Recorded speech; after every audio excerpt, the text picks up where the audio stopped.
नमस्कार,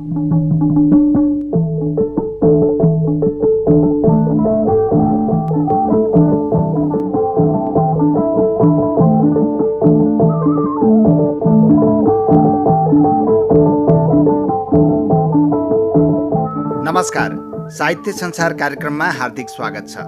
रेडियो नेपालबाट साहित्य संसार कार्यक्रम हरेक शनिबार बेलुकी 9 बजेको समाचारपछि करिब आधा घण्टा प्रसारण हुन्छ। इन्टरनेट मार्फत साहित्य संसार कार्यक्रम सुन्न रेडियो नेपालको वेबसाइट redionepal.gov.np र रेडियो नेपालको न्युज पोर्टल अनलाइन redionepal.gov.np मा जानुहोस्। प्रसारण भइसकेका कार्यक्रमहरू रेडियो नेपालको न्युज पोर्टलमा गएर तपाईँको फुर्सदमा जुनसुकै बेला सुन्न सक्नुहुन्छ।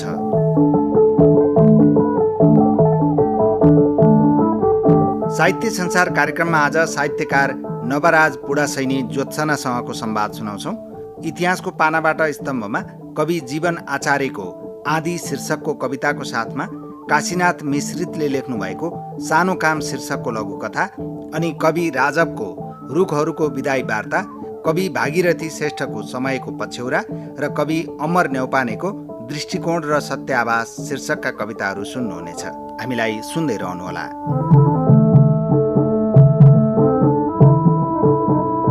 इतिहासको पानाबाट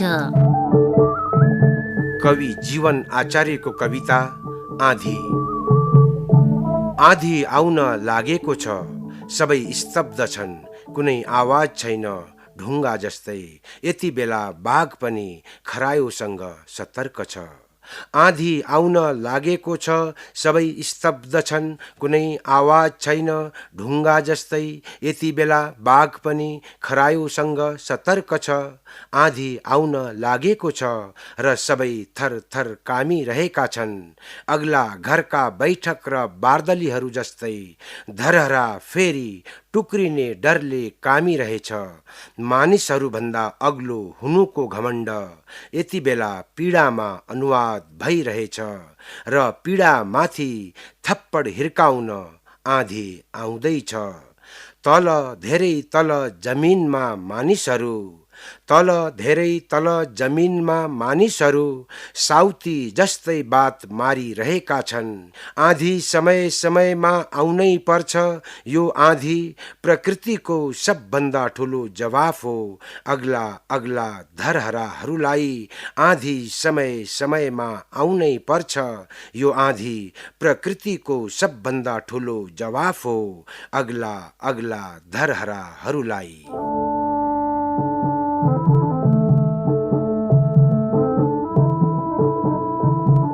इतिहासको पानाबाट स्तम्भमा कवि जीवन आचार्यको आधी शीर्षकको कविता वाचन गरेर सुनाउँदै हुनुहुन्थ्यो कार्यक्रमका संयोजक ललिजन रावल। अब साहित्यिक संवादको पालो।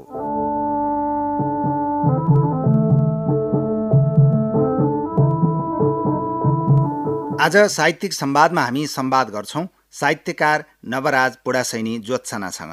साहित्यकार ज्योत्सना साहित्यिक द्वैमासिक पत्रिका कल्पतरुका प्रकाशक तथा प्रधान सम्पादक र नेपाल साहित्यिक पत्रकार सङ्घका उपाध्यक्ष समेत हुनुहुन्छ।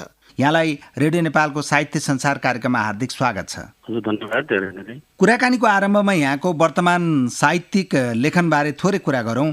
लेखन यात्रा कसरी अघि बढिरहेको छ हिजो आज? पछिल्ला दिनमा आएर म चाहिँ के भने यो मैले निकालिरहेको हाम्रो यो कल्पतरु द्वैमासिक साहित्यिक पत्रिकाको त्यसलाई नै कसरी बढी राम्रो गराउने भन्ने ध्यान दिने क्रममा आफ्नो लेखाइ चाहिँ बिस्तारै पातलिँदै गयो र करिब करिब लेख्नै बन्दै जस्तो भइसकेपछि अहिले पछिल्ला दिनमा आएर मुक्तक सङ्ग्रह एउटा निकाल्ने तयारीमा छु। फाटोफुट मुक्तकहरू लेखिरहेको छु। हजुर, यहाँको बाल्यकाल र किशोर अवस्थामा साहित्यमा चाहिँ के कस्तो रुचि थियो? साहित्यमा लाग्न केले आकर्षित गर्यो? छिमेकमा मेरो काका कञ्चन पुडासैनी हुनुहुन्थ्यो। हजुर। अनि उहाँ चाहिँ एउटा कस्तो भने उहाँको व्यक्तित्व एउटा कविको छवि बनाएर उहाँ चाहिँ हातमा एउटा किताब लिएर हिँड्ने अनि त्यो चिया खाने ठाउँतिर जाँदाखेरि किताब पढेर मात्रै बसिरहने मान्छेहरू उहाँलाई एकदम अनर गर्थे के। हजुर। एकदम मान्छेहरूले उहाँलाई चाहिँ मान्ने। त्यो देखेर मलाई पनि कता कता त्यो अन्तस्करणमा साहित्यकार हुन रहर लाग्दै आएको रहेछ क्या। र म अब अक्षर चिन्ने भएपछि गाई गोठालो जाने क्रममै पनि म 8-9 कक्षा पढ्ने बेलादेखि मैले लेख्न थालेँ। लेख्दै गएँ। अब कुनै बेला थियो त्यहाँ रेडियो नेपाल करिब करिब धार्मिक कार्यक्रम बाहेक सबै कार्यक्रमलाई लेख्थेँ मैले कुनै बेला। हजुर हजुर। र साहित्यिक कार्यक्रमहरूमा पनि हाम्रो निहारिकाजीले चलाउने बेलासम्म पनि कहिलेकाहीँ गइन्थ्यो। अब पछि चाहिँ टुटेर अब त्यो सबै त्यति ग्याप पछि अहिले यहाँले सम्झनु भएकोमा अझ फेरि आभार प्रकट गर्न चाहन्छु। र मेरो लेखाइ चाहिँ त्यसरी पुस्तकमै मात्रै सीमित छ र त्यो कल्पतरुको लागि सम्पादकीय बाहेक अरू लेखा छैन भने पनि हुन्छ। हजुर हजुर। जस्तो यहाँले 8-9 कक्षा पढ्दादेखि लेखनमा लागेँ, साहित्यिक सिर्जनामा लागेँ भन्नुभयो। तपाईँको पहिलो प्रकाशित रचना चाहिँ कुन थियो? आफ्नो प्रकाशित पहिलो सिर्जनालाई आजको दिनमा चाहिँ कसरी सम्झनुहुन्छ? मैले अब यो समीक्षामा पहिला निस्क्यो कि गोर्खापत्रमा भन्ने कुरा अलिक कन्फ्युज छ। हजुर। गोर्खापत्रमा भर्याभर्यालको करिब करिब अन्तिम अवस्था आइपुगेको रहेछ। मैले गोर्खापत्रमा चाहिँ पृथ्वी नै उल्टो घुमिरहेछ भन्ने एउटा कविता छापियो। मलाई लाग्छ त्यो 31 सालतिरको कुरा हो। हजुर। र अरू साप्ताहिक पत्रिकाहरूमा समीक्षा आदि इत्यादि त्यस्तोमा। अनि यो रूपरेखामा पनि एउटा मेरो रचना छापिएपछि करिब करिब त्यसपछि त्यो फेरि पत्रिका बन्द भयो। हजुर हजुर। त्यो प्रसङ्ग त्यस्तो परेको छ मेरो रचना छापेपछि त्यो सञ्चयन भन्ने एउटा देवपाटनमा त्यो बासु शशी त्यही ग्रुपले कसैले निकाल्थ्यो सञ्चयन भन्ने। त्यो पनि मेरो एउटा रचना छापेपछि त्यो पत्रिका बन्द भयो। त्यस्तो स्मरण पनि छ क्या मलाई। हजुर। एउटा संयोग परेको त्यस्तो समय परेको छ। तपाईँ साहित्यका विविध विधामा कलम चलाउनुहुन्छ, कविता लेख्नुहुन्छ, गजल लेख्नुहुन्छ, मुक्तक लेख्नुहुन्छ होइन? आफूलाई अभिव्यक्त गर्दा चाहिँ कुन विधा तपाईँलाई सहज लाग्छ र किन? अहिले पछिल्लो अवधिमा आएर त मलाई मुक्तकै सहज लागिरहेछ। किनभने थोरै शब्दमा, थोरै समयमा अनि चोटिलो पाराले एउटा महाकाव्यले भनेका कुरा सारांशमा त्यसले भन्न सक्ने देखियो क्या। हजुर। यो मुक्तकले। त्यो भएर मलाई सबभन्दा सजिलो चाहिँ मुक्तकै भइरहेछ। तपाईँको लेखनको कुरो गर्दा साहित्य लेखनमा सक्रिय त हुँदै हुनुहुन्छ होइन? साहित्यिक क्रियाकलापहरू र साहित्यिक पत्रकारितामा पनि सक्रिय हुनुहुन्छ। यहाँले अघि नै भनिसक्नुभयो कल्पतरु साहित्यिक द्वैमासिक पत्रिकाको प्रकाशक र प्रधान सम्पादक समेत भएर निरन्तर लागिरहनु भएको छ। नेपाली साहित्यमा कल्पतरु साहित्यिक द्वैमासिक पत्रिकाको योगदानलाई तपाईँ आफैले चाहिँ कसरी लिनुहुन्छ? अहिलेसम्मको यो अभियानमा पत्रिका निकालेर जुन सम्पादन गरिरहेको छु यसको मैले ठुलो योगदान देखेको छु। मैले के छ भने किताब लेखिसकेका मान्छेहरू जसले प्रकाशन गर्न सकेका छैनन् त्यस्ता अब महिलाहरू यस्तोहरूको विषयाङ्क पनि निकालेको छु कुनै त्यस्तो अङ्कमा। हजुर। र भर्खर लेखेका मान्छेहरूलाई आफूले करेक्सन गरिदिएर अरू पनि छापेर तिनीहरूलाई अगाडि बढाउँदै ल्याएको छु। कारणले कल्पतरुको राम्रो प्रभाव छ, राम्रो योगदान छ भन्ने कुरा अहिले पछिल्ला दिनमा हामीले आजीवन सदस्यहरू बनाउने क्रममा पनि आजीवन सदस्य बन्नलाई मान्छेहरू स्वैच्छिक रूपमा पनि प्रस्ताव आउने गरेको अवस्थाले पनि प्रमाणित गर्दैछ। हजुर। यो संवादलाई एकैछिन रोकेर हामी तपाईँको एउटा रचना सुन्न चाहन्छौँ। के सुन्छौँ आज हामी रेडियो नेपाल सुनिरहेका श्रोताहरूलाई के सुनाउँछौँ? पहिला एउटा गजल सुनाउँ होला अनि पछि मुक्तक सुनाउँ कि? हुन्छ, गजलबाटै सुरु गरौँ। नहाँसेनी मेरी हजुर मुस्कुराउनु मन्द मन्द, ननाचेनी मेरी हजुर छमछमाउनु मन्द मन्द, रहेछ भण्डार कुबेरको तिम्रो मनको कोठरीमा, रहेछ भण्डार कुबेरको तिम्रो मनको कोठरीमा, नसाचेनी मेरो माया खर्च गर्नु मन्द मन्द, सरस्वती कण्ठबाट कुटबाणी असम्भव छ, सरस्वती कण्ठबाट कुटबाणी असम्भव छ, नढाँटेनी मेरी माया सत्य बोल्नु मन्द मन्द, फाटेको मन बादल जस्तै कति राम्रोसँग, फाटेको मन बादल जस्तै कति राम्रोसँग, नटाले नि मेरी माया खुट्दै गर्नु मन्द मन्द, टुङ्गो हुन्न सत्यको अन्तिम सत्य खोज्नुपर्छ, टुङ्गो हुन्न सत्यको अन्तिम सत्य खोज्नुपर्छ, नढाँटे नि ज्योत्स्ना जस्तै नाङ्गिनु मन्द मन्द। यो पहिलो गजल वाचन गरिसकेँ मैले। हजुर। अब मुक्तक सुनाउँछु भन्नुभएको छ, मुक्तक नि सुनाउँ न त। म मेरा 5 वटा मुक्तक वाचन गर्नु गइरहेको छु। हजुर। सहकालै पो आयो कि देश हुन्छ हराभरा, सहकालै पो आयो कि देश हुन्छ हराभरा, ठानेरै फर्क्यौँ हामी मस्त भई खुसीले बरा, सहकालै पो आयो कि देश हुन्छ हराभरा, ठानेरै फर्क्यौँ हामी मस्त भई खुसीले बरा, लोभी पापी भयो सत्ता देखिन्न शुभ लक्षण, लोभी पापी भयो सत्ता देखिन्न शुभ लक्षण, खुलेका सपना ती हाम्रा मुर्झायो मैलियो धरा। दोस्रो, तिमी निधारको टीका मचाई भेटी भएको भए तिमी निधारको टीका मचाई भेटी भएको भए मचाई हुन्थे हिरा हार तिमी घाँटी भएको भए छिनको छिन माया सफल हुने थियो होला हाम्रो छिनको छिन माया सफल हुने थियो होला हाम्रो झुक्किएर तिमी केटा मचाई केटी भएको भए। तेस्रो, कसले भन्यो हामी बीचमा द्वन्द्व हुनुपर्छ कारण थिएन केही परिबन्ध हुनुपर्छ कतैबाट कुनै गल्ती भएको रहेछ भने चलिरहेको शीतयुद्ध यो अब बन्द हुनुपर्छ। अब चौथोमा गएँ, ज्वालामुखी लाभा पनि सेलाउँदो रहेछ थाहा भयो ज्वालामुखी लाभा पनि सेलाउँदो रहेछ थाहा भयो मायाले जिन्दगीलाई केलाउँदो रहेछ थाहा भयो समय नै सबै रोगको औषधि पो रहेछ त समय नै सबै रोगको औषधि पो रहेछ त रात रहे अग्राह पनि पलाउँदो रहेछ थाहा भयो। अब अन्तिम मुक्तक वाचन गर्दैछु। रुख काट्न भ्याकै छैन आगो ताप्न खोज्छन् रुख काट्नै भ्याएको छैन आगो ताप्न खोज्छन् गर्भाधान भएकै छैन भोटो नाप्न खोज्छन् रुख काट्न भ्याकै छैन आगो ताप्न खोज्छन् गर्भाधान भएकै छैन भोटो नाप्न खोज्छन् उसै कहाँ पुरा हुन्छ समृद्धिको सपना हजुर उसै कहाँ पुरा हुन्छ समृद्धिको सपना हजुर मेसिन बैना भएकै छैन यहाँ नोट छाप्न खोज्छन्। धन्यवाद। हजुर, साहित्यकार नवराज पुडासैनी ज्योत्सनाज्यू, यहाँले गजल र आफ्ना मुक्तकहरू वाचन गरेर सुनाउनु भयो। अब यहाँका साहित्यिक कृतिहरूका बारेमा थोरै सम्झना गरौँ। आफ्ना प्रकाशित साहित्यिक कृतिहरूका बारेमा भन्नुपर्दा के भन्नुहुन्छ? अब यो कृतिको विषयमा पनि छाप्ने कुरामा साह्रै जाँगर लगाइन मैले अल्छी भएर बसेर एकैचोटि मैले 57 सालमा आएर बिचरी शिलाहरू भन्ने कथा सङ्ग्रह एउटा निकालेँ र यहाँनिर एउटा सम्झिनु पर्ने कुरा के छ भने यसको भूमिका लेख्ने क्रममा हाम्रो डाक्टर कृष्ण गौतम सरले चाहिँ नवराजी म भूमिका त लेखिदिन्छु फेरि तपाईँ यो किताब एउटा निकालिहालेँ भनेर ढुक्क भएर बस्ने भएदेखि म फेरि भूमिका लेख्ने काम गर्दिनँ नि भन्नुभएको थियो। उहाँले जस्तो भन्नुभएको त्यस्तै भयो। त्यसपछि मैले फेरि अर्को कथा लेखिनँ। त्यो एउटा सङ्ग्रह निस्केपछि अरू कथा लेख्न सकिनँ भन्नु पर्यो। अब लेखिनँ भन्दा पनि होइन त्यस्तो भयो। हजुर। त्यसपछि आएर पछि यो 61 सालतिर आएर ज्योत्सनाका गीत गजल भनेर गजल र गीतको सङ्ग्रह एउटा निकालेँ। त्यसपछि आएर अरू बिचमा एउटा दुर्घटना भन्नु पर्यो त्यसलाई। मसँग जति छापिएका छन् छापिएका कविता र यो लघु कथाहरूको सङ्ग्रह एउटा निकाल्छु भनेर मेरो एउटा सानो प्रेस पनि थियो अनि त्यहाँ एउटा कम्प्युटर आफ्नै थियो त्यसमा टाइप गराएर राखेँ। अब आफ्नोमा छँदैछ गर्दै गर्छु भन्दै जाँदा त्यो 1-2 वर्ष ढिला भयो।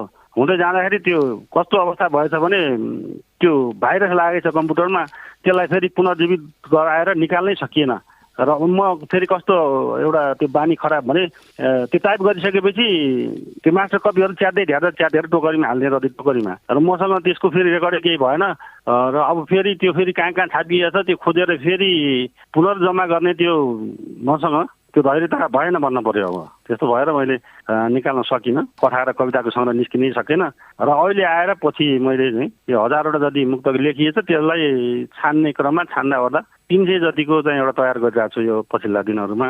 अब निकालेको भएदेखि त निस्कि पनि सक्थ्यो। अब सायद 2-4 महिनामा निकाल्छु। हजुर, मुक्तकको कृति चाँडै प्रकाशित भएर सार्वजनिक होस् यहाँलाई शुभकामना। साहित्यिक पत्रिकाको प्रकाशक र सम्पादक र आफै पनि सक्रिय साहित्यकार भएको नाताले वर्तमानमा सृजित साहित्यिक रचनाहरूलाई कसरी हेरिरहनु भएको छ?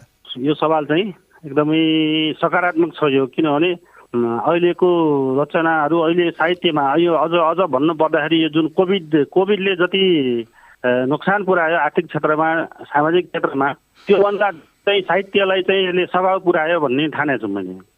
अलिअलि लेख्ने मान्छेले किताबै सङ्ग्रह तयार गर्न सफल भए लेख्दै नलेख्ने मान्छेहरूले सुरु गरेका छन् र साहित्यको एक किसिमको बाढी आएको छ। त्यो अब सङ्ख्या बढेको आधारमा सबै कविता नै नहोला तर थोरै हुँदाखेरि नि प्रतिशतका हिसाबले राखेको पनि तुलनात्मक रूपमा बढी नै साहित्यमा उठ र साहित्यमा अब अहिले यो कोभिडबाट खुल्ने बित्तिकै साहित्यिक कार्यक्रमहरूमा यति आमन्त्रण आउन थालेको छ कि गएर 7 दिन आउने गरी भइरहेछ। कार्यक्रमहरू धमाधम भइरहेका छन्।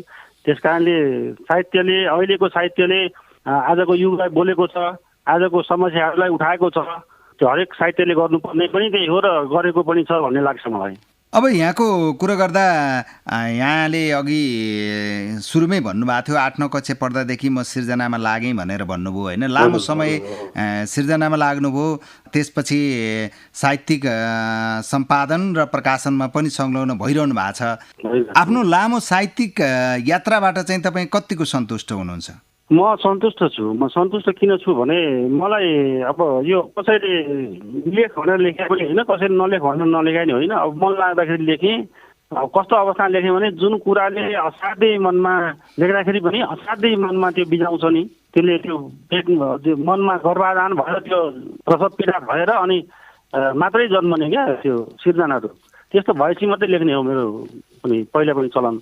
पछिल्ला दिनमा आएर त अब मैले लेख्न अलिक कम गरेँ। सन्तुष्टै छु म यसबाट। हजुर, आजको यो संवादको अन्तमा छौँ हामी। साहित्य संसार कार्यक्रम मार्फत आफ्ना पाठक र रेडियो नेपाल सुनिरहनुभएका श्रोताहरूलाई के भन्नुहुन्छ? यो के छ भने अब मैले अहिले हरेक साथीहरूलाई सञ्जाल मार्फत पनि र कुनै कार्यक्रममा बोल्दाखेरि पनि मैले भन्ने गरेको एउटा कुरा के हो भने कुनै पनि राष्ट्रले, कुनै पनि समाजले आर्थिक उन्नति, सामाजिक उन्नति मात्रै गर्दा पुग्दैन। कुनै पनि राष्ट्रले आफ्नो सीमा रेखा मात्रै जोगाएर सार्वभौमिकता जोगिँदैन। आफ्नो देशको सार्वभौमिकता जोगाउन, देशको विकास गर्न, अपनत्वको भावना बढाउन भाषाको विकास गर्नुपर्ने रहेछ भन्ने कुरा यहाँहरूले केबाट पनि महसुस गर्नु पर्यो भने तपाईँहरूका हाम्रा बालबच्चाहरू बोली फुट्ने बेलामा नेपालीमा नबोलेर अरू नै कुनै चलन चल्तीको विदेशी भाषाबाट बोली फुट्ने अवस्था छ हाम्रो अहिले। त्यो भनेको साह्रै चिन्ताजनक अवस्था हो। हामी सबैले त्यसमा होसियार भएर विद्यालयहरूले पनि अहिले स्थानीय सरकार, सङ्घीय सरकार सबैले भाषा र साहित्यमा राम्रो लगानी गरेर भाषा साहित्यलाई विकास गर्ने हो भने सिमानाको रेखा मात्रै जोगाउन पर्दैन। त्यो जनताको आफ्नो भावना, त्यो साहित्यले जगाएको जुन भावना छ त्यसैले त्यसको आफै रक्षा गर्छ भन्ने मलाई लाग्छ। हस्, साहित्यकार नवराज पुडासैनी ज्योत्सनाज्यू, रेडियो नेपालको साहित्य संसार कार्यक्रमलाई समय दिनुभयो। साहित्यका विषयमा आफ्ना धारणाहरूका साथमा आफ्ना मुक्तक र गजल पनि वाचन गरेर सुनाउनु भयो। समय र संवादका लागि रेडियो नेपाल साहित्य संसार कार्यक्रमको तर्फबाट यहाँप्रति हार्दिक आभार व्यक्त गर्छौँ। मेरो पनि यहाँहरूलाई धेरै वर्षपछि रेडियो नेपालसँग सम्बद्ध गराउनुभयो, आज संलग्न गराउनुभयो, वार्तामा सहभागी हुन पाएँ। धेरै धेरै आभारी छु। धेरै खुसी लागेको छ। धेरै धन्यवाद यहाँहरू सबैलाई।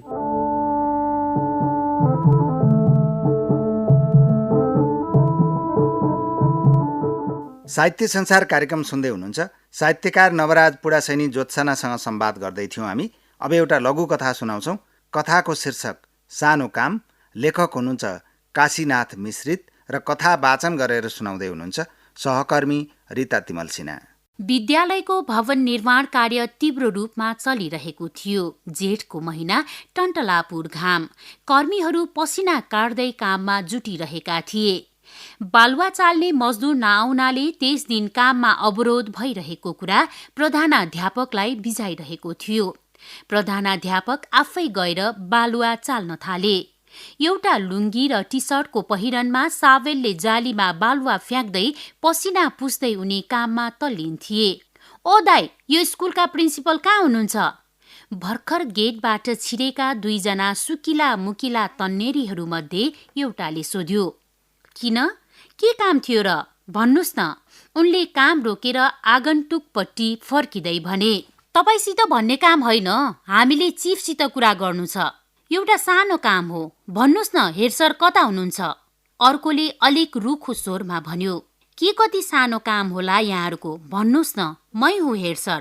गोपी सरले मुस्कुराउँदै जवाफ दिए अनि पुनः काम थाले। बिल्ला नगर्नुस् न हो दाइ। अफिस कोठा कुन हो बताइदिनुस्, हामी त्यहीँ गएर कुर्छौँ बरु। पहिले बोल्ने चाहिँले स्वरमा अझै टर्रोपन थप्दै भन्यो। उनले कार्यालय कोठातिर औल्याउँदै भने, उसो भए गएर बस्दै गर्नुस्, हेड सर त्यहीँ कतै हुनुहुन्छ होला, आउनु होला नि। कार्यालय खुल्लै भएको र अरू कोही नभएकाले तिनीहरू प्रअको प्रतीक्षा गरिरहेका थिए। त्यही पोसाकमै सरासर गएर उनी आफ्नो घुम्ने मेजमा बसे। उनले पाहुनापट्टि फर्केर हल्का मुस्कान छोड्दै भने, लौ भन्नुस्, के कस्तो सानो काम थियो कुन्नी यहाँहरूको? अब त बताउनुहुन्छ होला नि।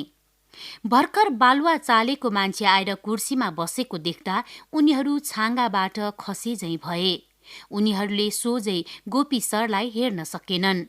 आँखा तलतिर झुकाएर बसिरहे। दुवैले परस्पर मुख हेराहेर गरे। मुख खोल्न खोजे तापनि घाँटीमा के आएर रोकिदियो कुन्नी बोली निस्कनै सकेन। नमस्कारको भावमा हात मात्र जोडेर उभिरहे अनि बाहिरिए।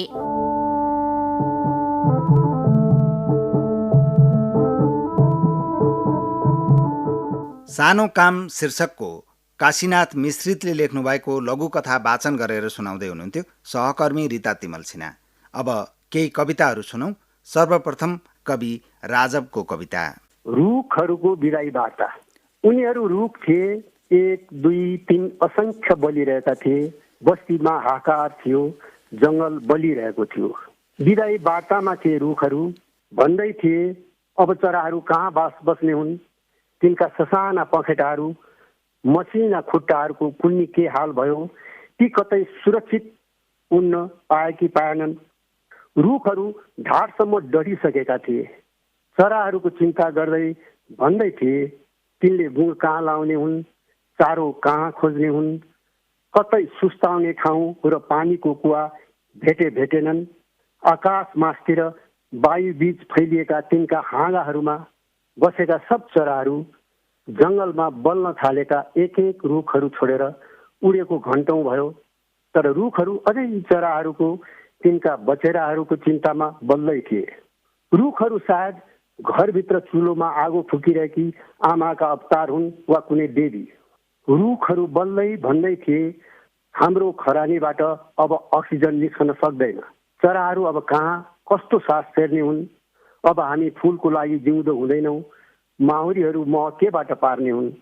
यो आगोमा हाम्रा जराहरू मात्र जोगे हामी फेरि धरती चिरेर उठ्ने थियौँ। जोगिने थियो माटोको रस, वायुको स्रोत। फेरि जन्म लिने थिए हरिणहरू। सुनिने थियो खराउका सरक सुरुक। देखिने थियो पुतलीको वायु नृत्य। फेद फेद हाँगा हाँगा पात पातमा तिनका गर्भनाल, रङ्गीन झुसिल किराहरूको परेड। हेर्न पाइने थियो कटुस छोडाइरहेका चनाखा लोखर्केहरू। फेरि तयार हुने थियो धरतीको बगैँचा। रुखहरू वायु, पानी र आफ्नो दहनमा लागेको अग्निको पनि चिन्ता गर्दै थिए। भन्दै थिए हामी नहुँदा यी केबाट प्रज्वलित होलान् र शत्रु पीडक सबको अस्तित्व चिन्ता गर्ने साधुको आत्मा हुनुपर्छ रुख। जमिनमा जरा गार्नेहरू सङ्कटको धरती छोडेर उड्न पाउँदैनौँ। धन्यवाद।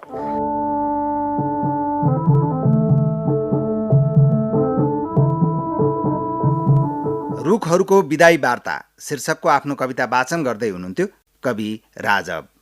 रेडियो नेपालबाट साहित्य संसार कार्यक्रम सुन्दै हुनुहुन्छ। हामी केही कविताहरू सुनाइरहेका छौँ। यस क्रममा कवि भागीरथी श्रेष्ठको कविता। मेरो मातृ अङ्क कविता अङ्क आएको थियो, त्यसैबाट मैले एउटा कविता सुनाउँछु है। मेरो कविताको शीर्षक समयको पछ्यौरा। म समयको पछ्यौरा ओढ्न चाहन्छु, बनाउन चाहन्छु आफै समयको पछ्यौरा। मेरो विवेकको हिरामोती जडेर मेरो सुनको प्रतिमाको फुल सिउरेर सुन्दर बनाउन चाहन्छु मेरो पछ्यौरालाई। नउडाओस् मेरो पछ्यौरालाई आँधी हुरीले, काँडाले झ्वाङपाल नपारोस् मेरो पछ्यौरालाई। सधैँ स्थिर रहोस् यो पछ्यौरा मेरो काँधमा।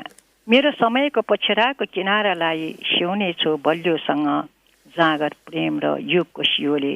म आफै फाटेर जाउँ बरु मेरो सुन्दर पछ्यौराको महत्त्व र सौन्दर्य अविच्छिन्न रहोस् यो धरतीमा।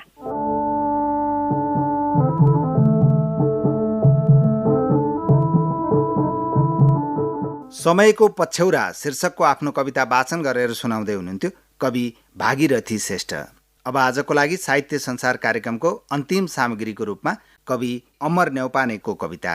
यो कविताको शीर्षक चाहिँ दृष्टिकोण र सत्याभास। तिम्रो मेरो सिरानी एउटै भए पनि हामी अलग अलग सपना देख्छौँ। तिम्रो मेरो सिरानी एउटै भए पनि हामी अलग अलग सपना देख्छौँ। सँगसँगै बाँचे पनि हामी आफ्नै जीवन बाँच्छौँ। सँगसँगै मरे पनि हामी आफ्नै मृत्यु मर्छौँ।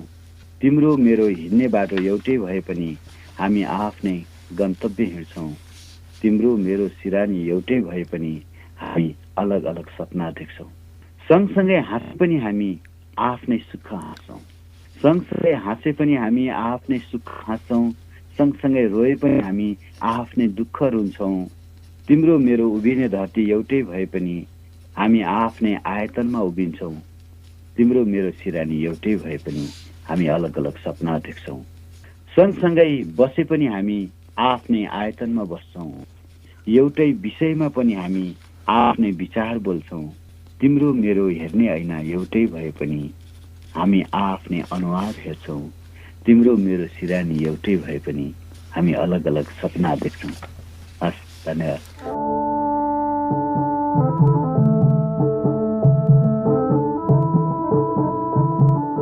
दृष्टिकोण र सत्य आवाज शीर्षकको आफ्नो कविता वाचन गरेर सुनाउँदै हुनुहुन्थ्यो कवि अमर न्यौपाने।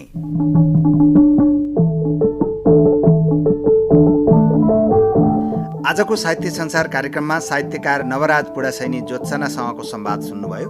इतिहासको पानाबाट स्तम्भमा कवि जीवन आचार्यको आँधी शीर्षकको कविताको साथमा काशीनाथ मिश्रितले लेख्नुभएको सानो काम शीर्षकको लघुकथा अनि कविहरू राजव, भागीरथी श्रेष्ठ र अमर न्यौपानेका कविताहरू सुन्नुभयो। यहाँहरूलाई कार्यक्रम कस्तो लाग्यो? जस्तो लाग्यो त्यस्तै प्रतिक्रिया दिनुहोला। साहित्य संसार कार्यक्रमलाई अझ राम्रो बनाउन यहाँहरूको सुझाव र सल्लाहको पनि हामी अपेक्षा गर्छौँ। हामीलाई सम्पर्क गर्ने इमेल हो sahityasansar.radionepal@gmail.com। यतिन्जेल साहित्य संसार कार्यक्रम सुनेर हामीलाई साथ दिनुभएकोमा तपाईँ सम्पूर्ण श्रोताप्रति आभार व्यक्त गर्छौँ। साहित्य संसार कार्यक्रमका प्रसारण भइसकेका अरू श्रृङ्खला सुन्न चाहनुहुन्छ भने रेडियो नेपालको न्युज पोर्टल अनलाइन radionepal.gov.np मा जानुहोस्। आजको लागि भने साहित्य संसार कार्यक्रमबाट संयोजक ललिजन रावलका साथ म तारा प्रसाद ओस्ती बिदा हुन्छु। अर्को हप्ता फेरि भेटौँला। नमस्कार।